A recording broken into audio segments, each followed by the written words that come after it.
Le prophète, Muhammad, que la paix et les bénédictions d'Allah soient sur lui, entra un jour dans la mosquée et il y trouva un homme. Il y trouva Abu Umama, qu'Allah l'agrée. Il lui demanda, « Ô Abu Umama, qu'est-ce qui te fait rester dans la mosquée, en dehors des heures de prière ?» Abu Umama répondit avec tristesse, « Ô messager d'Allah, ce sont des soucis qui m'accablent et des dettes lourdes. Écoute-moi bien, tu n'es pas seul. Je ne suis pas seul. Qui de nous ne vit pas aujourd'hui avec le poids d'une dette ou l'inquiétude dévorante pour l'avenir de ses enfants? Les compagnons du prophète aussi ont connu cela. Abu Umama ne trouvait plus de chemin. Toutes les portes s'étaient fermées devant lui, une à une. Mais il savait au fond de son cœur que la solution se trouvait dans la maison d'Allah. Le prophète Muhammad, que la paix et les bénédictions d'Allah soient là et en soient sur lui, a voulu le lier directement au ciel. Il a voulu lui apprendre que les portes des créatures finissent toutes par se fermer. Les portes des riches, les portes des rois, même celles des proches les plus chers. Mais l'être humain se fâche si tu lui demandes 2 fois.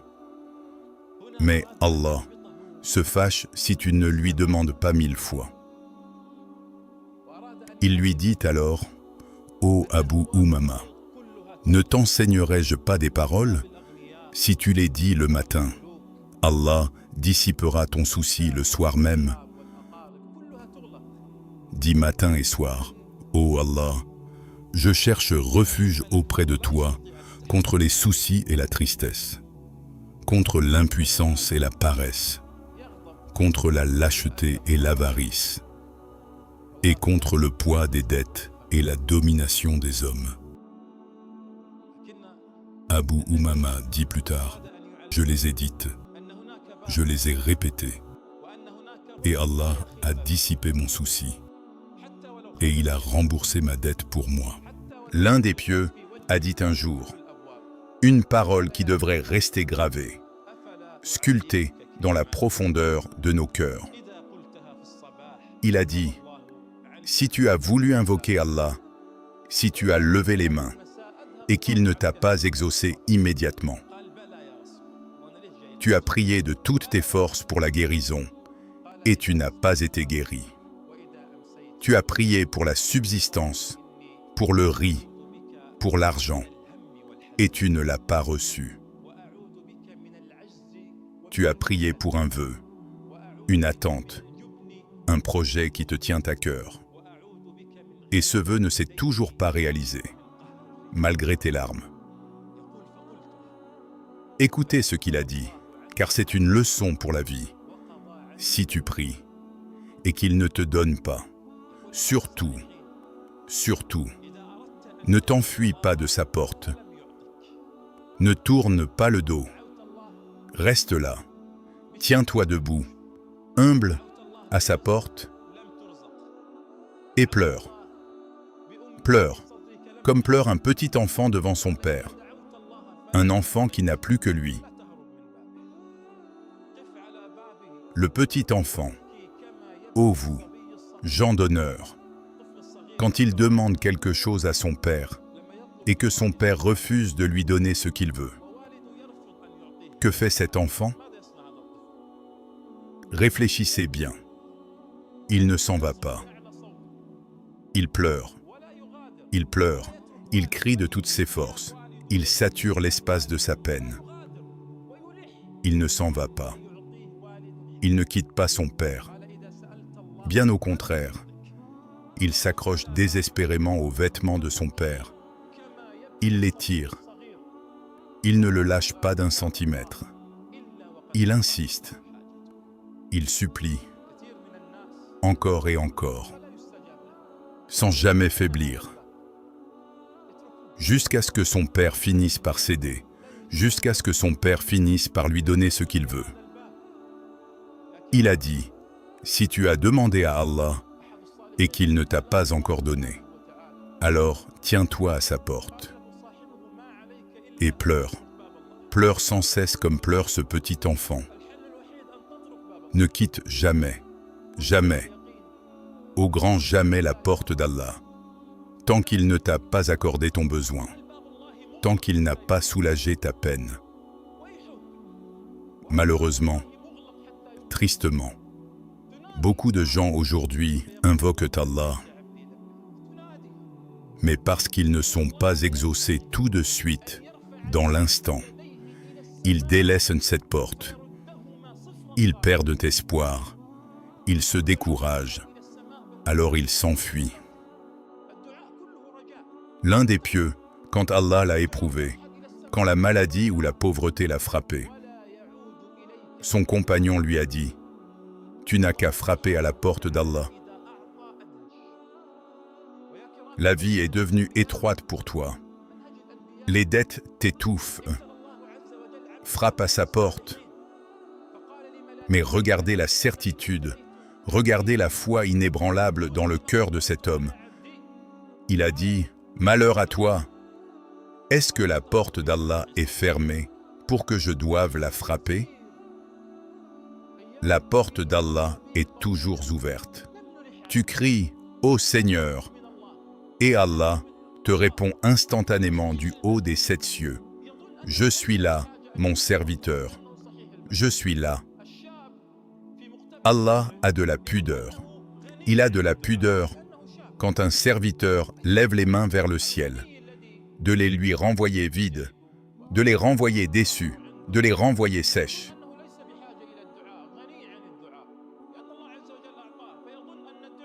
L'invocation monte au ciel chargée d'espoir, chargée de larmes,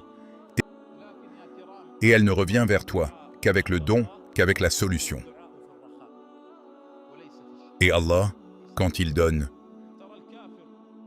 il émerveille le monde. C'est la voie des prophètes.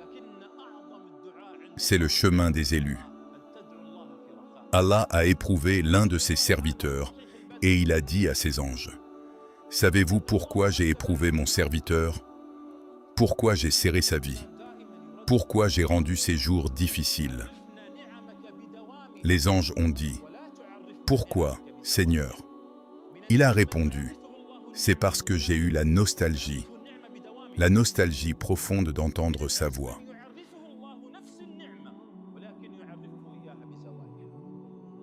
Peut-être que durant de longs jours, de longues semaines, nous n'avons pas assez insisté auprès d'Allah.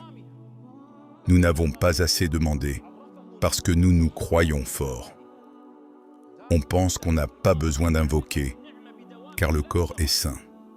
Le jeune pense qu'il est invincible, qu'il est éternel. Le riche, qui a son salaire bien au chaud dans sa poche, pense qu'il est à l'abri du besoin. Il pense que l'invocation est réservée aux malheureux ou aux malades à l'agonie sur son lit. Mais ô vous, gens d'honneur, la plus grande invocation auprès d'Allah, la plus pure, c'est celle faite dans l'aisance. Pas seulement quand tu as d'un couteau sous la gorge. Invoquez Allah dans votre aisance. Invoquez Allah maintenant, alors que vous avez encore vos 2 jambes et vos 2 bras. Invoquez Allah alors que vous avez de quoi manger ce soir. Un homme doit toujours, sans cesse, chaque minute, répéter cette prière. Ô Allah, fais-nous connaître tes bienfaits par leur durée et ne nous les fais pas connaître par leur disparition. Écoutez-moi bien. Sachez, avec une certitude absolue, une foi inébranlable qui fait trembler les montagnes les plus solides, que si l'humanité entière, si tous les hommes de la terre, du plus petit au plus grand, se rassemblaient, s'unissaient pour te faire un bien, pour t'apporter une faveur, pour t'ouvrir une porte fermée. Ils ne te feraient que le bien qu'Allah a déjà écrit pour toi, dans son livre éternel. Et si elles se rassemblaient, si tous les hommes, tous les rois et tous les puissants s'unissaient pour te nuire, pour te détruire, pour t'écraser sous leur poids, ils ne te nuiraient que parce qu'Allah a déjà écrit contre toi. Les plumes sont levées et les feuilles sont sèches. Tout est déjà scellé, tout est déjà décrété par la main de ton Créateur.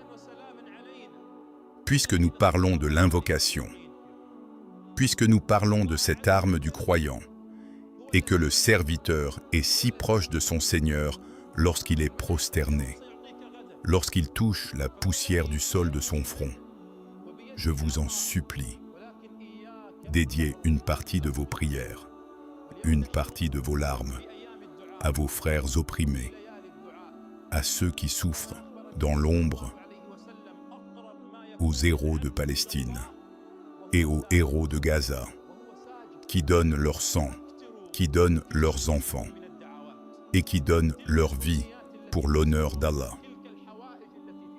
Dédiez-leur vos invocations les plus sincères. Pensez à ceux qui vivent ces nuits dans le froid glacial, dans le gel, sous les tentes déchirées par le vent, chassés de leur propre maison par l'injustice. Ces héros qui ont été délaissés, qui ont été trahis et abandonnés par tous les puissants de ce monde. Sachez que leurs larmes de détresse sont des flèches nocturnes qui ne ratent jamais leur cible. Car Allah est proche, infiniment proche des cœurs brisés. Nous demandons à Allah, en cette nuit bénie et sacrée, de hâter pour nous la victoire finale.